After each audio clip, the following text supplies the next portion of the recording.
Hello friends, હું ચંદ્રિકા સોલંકી આજે તમારી સાથે ખૂબ જ ટેસ્ટી અને બનાવવામાં એકદમ ઇઝી એવી મેગી મસાલાની રેસીપી શેર કરવાની છું।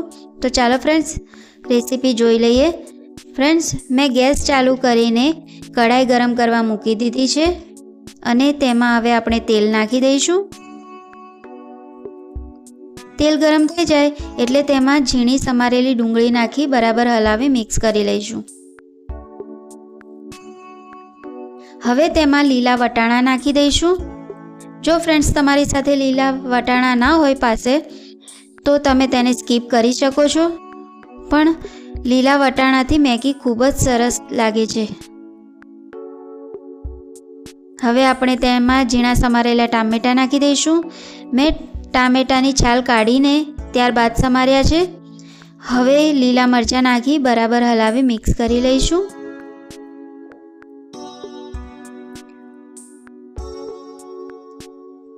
લસણ અને આદુની પેસ્ટ નાખી દઈશું અને બરાબર હલાવી મિક્સ કરી લઈશું। આ સમયે ગેસની ફ્લેમને મીડિયમ રાખવાની છે ફ્રેન્ડ્સ।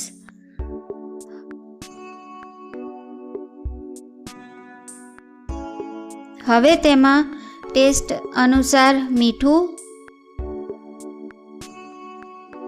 ચીલી ફ્લેક્સ, થોડોક લાલ મરચાંનો પાવડર, થોડી હળદર, થોડું ધાણા જીરું નાખીને બરાબર હલાવી લઈશું।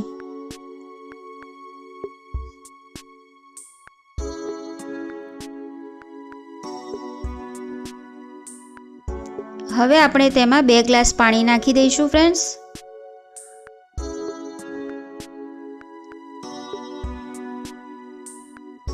બરાબર હલાવી લઈશું અને ઢાંકીને થવા દઈશું। અહીંયા મેં મેગીનું મોટું પેકેટ લીધું છે, ચાલો તેને ખોલી લઈએ। નૂડલ્સ સાથે આપણને અહીંયા 2 મસાલાના પેકેટ મળ્યા છે। પાણી ઉકળી ગયું છે, તેને ખોલી લઈએ અને તેમાં નૂડલ્સ નાખી બરાબર હલાવી મિક્સ કરી લઈશું।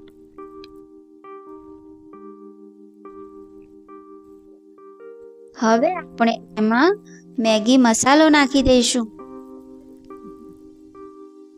જેથી આપણી મેગી ખૂબ જ ટેસ્ટી બનશે।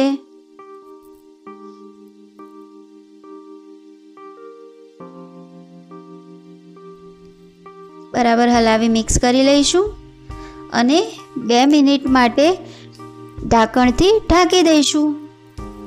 ગેસની ફ્લેમને મીડિયમ જ રાખવાની છે ફ્રેન્ડ્સ।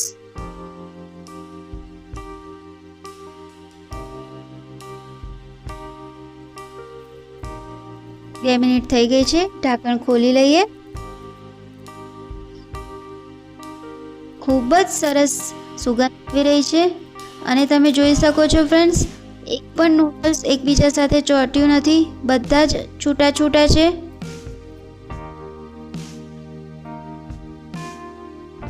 છે ને એકદમ ઇઝી રેસીપી।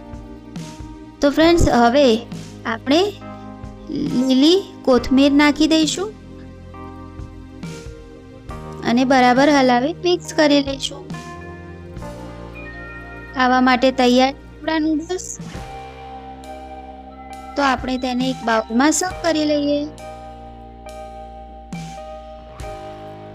રેસીપી ઘરે ક્યારે ટ્રાય કરો છો મને કમેન્ટમાં જરૂરથી જણાવજો ફ્રેન્ડ્સ।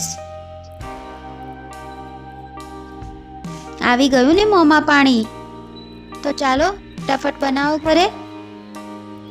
ગમે હોય તો લાઈક અને શેર જરૂરથી કરજો અને મારી ચેનલ સબસ્ક્રાઇબ કરવાનું ના ભૂલતા।